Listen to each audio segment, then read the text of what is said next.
എല്ലാവർക്കും രേഖാസ് കിച്ചൻ വേൾഡിൻ്റെ പുതിയ വീഡിയോയിലേക്ക് സ്വാഗതം. അപ്പോൾ ഇന്ന് ഞങ്ങൾ ഉണ്ടാക്കുന്നത് മറ്റേ പാകിസ്ഥാൻ ബീഫ്, അത് പെപ്പറാണ് കേട്ടോ. പാകിസ്ഥാൻ ബീഫ് നമ്മൾ കുരുമുളക് ഇട്ടിട്ട് വെക്കുക. അപ്പോൾ നമുക്ക് വീഡിയോയ്ക്ക് പോകാം.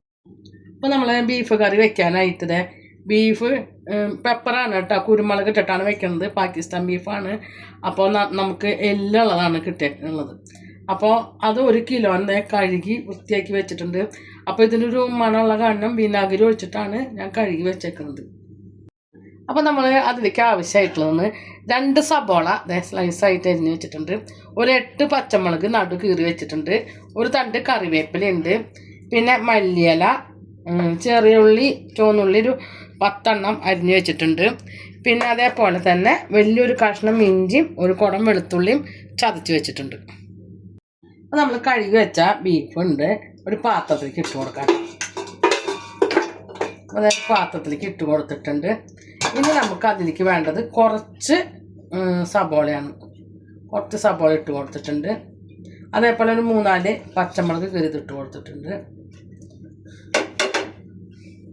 പിന്നെ ഇട്ട് കൊടുക്കുന്നത് ഇഞ്ചി വെളുത്തുള്ളിയും ചതച്ചത് 1 ടീസ്പൂണോളം ഇട്ട് കൊടുത്തിട്ടുണ്ട് കേട്ടോ. പിന്നെ നമ്മൾ ഇട്ട് കൊടുക്കുന്നത് 1/4 ടീസ്പൂൺ മഞ്ഞൾപ്പൊടി,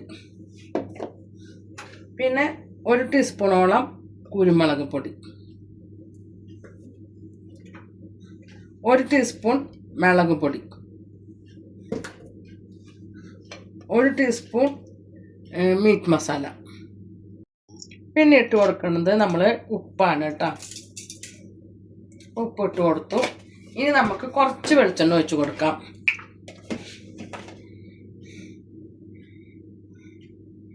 കുറച്ച് വെളിച്ചെണ്ണ ഒഴിച്ച് കൊടുത്തിട്ട് നമുക്ക് കൈ കൊണ്ട് നന്നായി മിക്സ് ചെയ്യാം കേട്ടോ. അപ്പോൾ കൈ കൊണ്ടൊക്കെ ഞാൻ നല്ലപോലെ മിക്സ് ചെയ്ത് കൊടുത്തിട്ടുണ്ട്. ഇത് നമുക്കൊരു അരമണിക്കൂറോളം റെസ്റ്റ് ചെയ്യാൻ വെക്കാം കേട്ടോ. അപ്പോൾ നമ്മുടെ അരമണിക്കൂർ റെസ്റ്റ് ചെയ്യുന്നത് തന്നെയുണ്ട് കേട്ടോ. ഇനി നമുക്ക് ഇതെല്ലാതും ഒരു കുക്കറിലേക്ക് ഇട്ട് കൊടുക്കാം. നമുക്കിത് വേവിച്ചെടുക്കണ്ടേ, അതെ കുക്കറിലേക്ക് ഇട്ട് കൊടുക്കാം.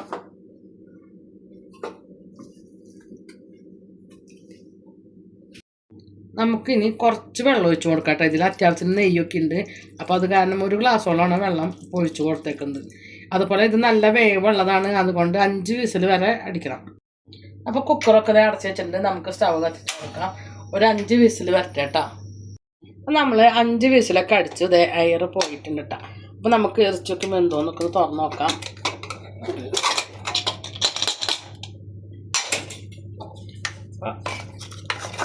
വെള്ളമൊക്കെ ഉണ്ട്. നമുക്കിതിലേക്ക് ഒന്ന് വെന്തോന്നൊക്കെ നോക്കട്ടെ കേട്ടോ. അപ്പോൾ കറിയൊക്കെ ശരിയാവാനായിട്ട് ഞാനൊരു ഫ്രൈ പാനിൻ്റെ പാത്രം എടുത്ത് വെച്ചിട്ടുണ്ട്. അപ്പോൾ നമുക്ക് സ്റ്റൗവൊക്കെ കത്തിച്ച് കൊടുക്കാം. അപ്പോൾ അത് ചൂടായിട്ടിരിക്കണ പാത്രമാണ്. അപ്പോൾ അതിലേക്ക് കുറച്ച് വെളിച്ചെണ്ണ വെച്ച് കൊടുക്കാം. അപ്പോൾ വെളിച്ചെണ്ണയൊക്കെ നല്ലപോലെ ഒന്ന് ചൂടായി വരട്ടെ. അപ്പോൾ നമ്മുടെ വെളിച്ചെണ്ണയൊക്കെ ചൂടായിട്ടുണ്ട്. അതിലേക്ക് നമുക്ക് 1/4 ടീസ്പൂൺ പെരിഞ്ജീരകം ഇട്ട് കൊടുക്കാം കേട്ടോ. അപ്പോൾ നമ്മുടെ പെരിഞ്ജീരകമൊക്കെ പൊട്ടി കഴിഞ്ഞു. അപ്പോൾ അതിലേക്ക് നമുക്ക് സബോള ഇട്ട് കൊടുക്കാം.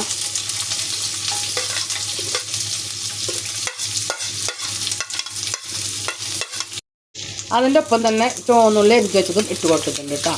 പിന്നെ നല്ലോണം ഒന്ന് വാടി വരുമ്പോൾ വേണം നമുക്ക് ഇഞ്ചി വെളുത്തുള്ളിയൊക്കെ ഇട്ട് കൊടുക്കാൻ. അപ്പോൾ നമ്മുടെ സബോള ഒന്ന് വാടിയിട്ടുണ്ട്. അപ്പോൾ അതിലേക്ക് നമുക്ക് ചതച്ച് വെച്ച ഇഞ്ചി വെളുത്തുള്ളി ഇട്ട് കൊടുക്കാം കേട്ടോ. ഇനി നമുക്ക് അതിലേക്ക് പച്ചമുളകും വേപ്പിൻ്റെ ഇലയും ഇട്ട് കൊടുക്കാം കേട്ടോ. അപ്പോൾ നമ്മുടെ സബോളയ്ക്ക് നല്ല പോലെ വാടിയുണ്ട് കേട്ടോ. അപ്പോൾ നമുക്ക് ഇതിലേക്ക് ആവശ്യത്തിനുള്ള പൊടികളൊക്കെ ചേർത്ത് കൊടുക്കാം. ഇപ്പോൾ 1 ടീസ്പൂൺ മല്ലിപ്പൊടി ചേർത്ത് കൊടുത്തിട്ടുണ്ട്.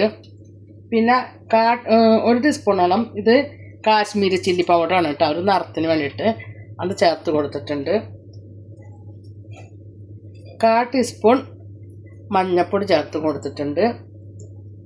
1/4 ടീസ്പൂണോളം ഗരം മസാല ചേർത്ത് കൊടുക്കുന്നുണ്ട്. പിന്നെ നമ്മൾ അതിലേക്ക് പെപ്പറാണ് നമ്മൾ ഉണ്ടാക്കണമെന്ന് പറഞ്ഞിട്ടുണ്ട്. അപ്പോൾ അതേ കുരുമുളക് പൊടിയാണ്, എരിവിന് ആവശ്യമുള്ള കുരുമുളക് പൊടി ഒരു 1/4 ടീസ്പൂണോളം ചേർത്തിട്ടുണ്ട്. ഇതിന് മുന്നേ ഞാൻ 1 ടീസ്പൂണോളം ചേർത്തിട്ടുണ്ടായിരുന്നു കേട്ടോ. അപ്പോൾ ഇതെല്ലാം അതും മൂത്ത് ഇതിൻ്റെ പച്ചമണമൊക്കെ മാറട്ടെ. അപ്പോൾ നമ്മുടെ അതേ പൊടികളൊക്കെ മൂത്ത് വന്നിട്ടുണ്ട്, അതിൻ്റെ പച്ചമണമൊക്കെ മാറിയിട്ടുണ്ട് കേട്ടോ. അപ്പോൾ ഇതിലേക്ക് നമുക്ക് വേവിച്ച് വെച്ച ബീഫ് ഇട്ട് കൊടുക്കാം.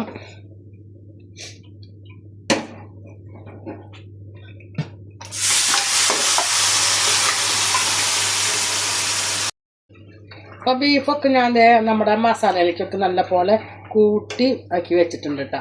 ഇനി ഇത് നമുക്കൊരു 5 മിനിറ്റ് മൂടി വെച്ച് വേവിക്കാം. അപ്പോൾ നമ്മുടെ മസാലയ്ക്കും ഇതിലേക്ക് നന്നായി പിടിക്കാൻ വേണ്ടിയിട്ടാണ് മൂടിയിട്ട് ഒരു 5 മിനിറ്റ് വേവിക്കുന്നത്. അപ്പോൾ നമുക്ക് മൂടി വെച്ച് കൊടുക്കാം.